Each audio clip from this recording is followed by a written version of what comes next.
বলল, মুহাম্মদ তুমি কি চাও?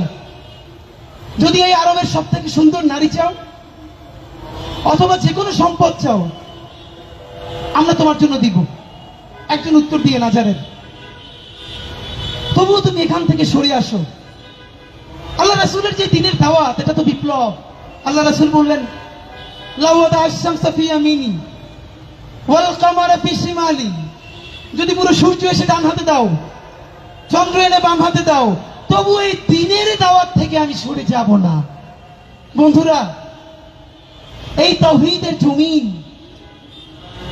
ডেন্সলি পপুলেটেড ছোট্ট 56,000 বর্গমাইলের একটা জমিনে, 18 কোটি জনতার এই জমিনে শেরে বাংলা ভাসানী নবাব স্যার সলিমুল্লাহদের এই লড়াইয়ের পরে, সর্বশেষ শহীদ প্রেসিডেন্ট জিয়াউর রহমানের পরে আমরা দেশপ্রেমিক সৎ সাহসী কোন স্টেটসম্যান পাই নাই।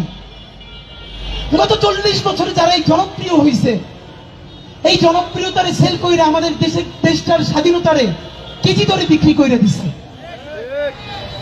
আপনি ভাবেন, লক্ষ লক্ষ মানুষ জড়ায় ধরে বলে, ইনবক্সে বলে, চিঠি দেয়, ভাই এইরকম থাকেন, আমি খুশি হই না।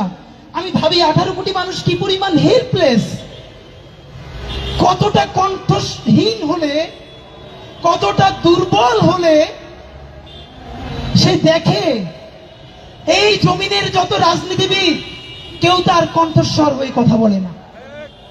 যারাই সে ভালোবাসে সেইটারই বিক্রি করে দেয়। বন্ধুরা, আমি আমার সর্বোচ্চটা দিয়া একটু বলি। একজন ভদ্রমহিলা লাইভে এসে বলেছে, ওসমান হাদি 30 টাকার ডাল খাইতো, নুন খাইতো। এটুকু শুধু বলি, এটা কয়েকদিন পরে একটা আমরা ভিডিও বানাইতেছি, ভিডিওর নাম হবে আমি কে। 1 ঘন্টা ধরে আমি আমার জন্ম থেকে শুরু করে আজকে পর্যন্ত এই গল্প আমি বলবো।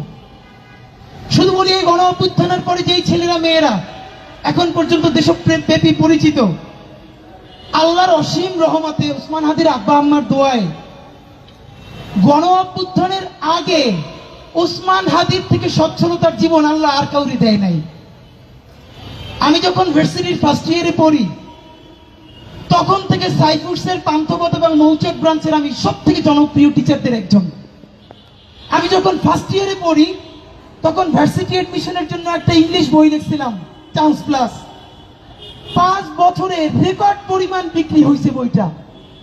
আমি এই ফার্স্ট ইয়ারের একটা ছেলে, এত রেভিনিউ পাইছি।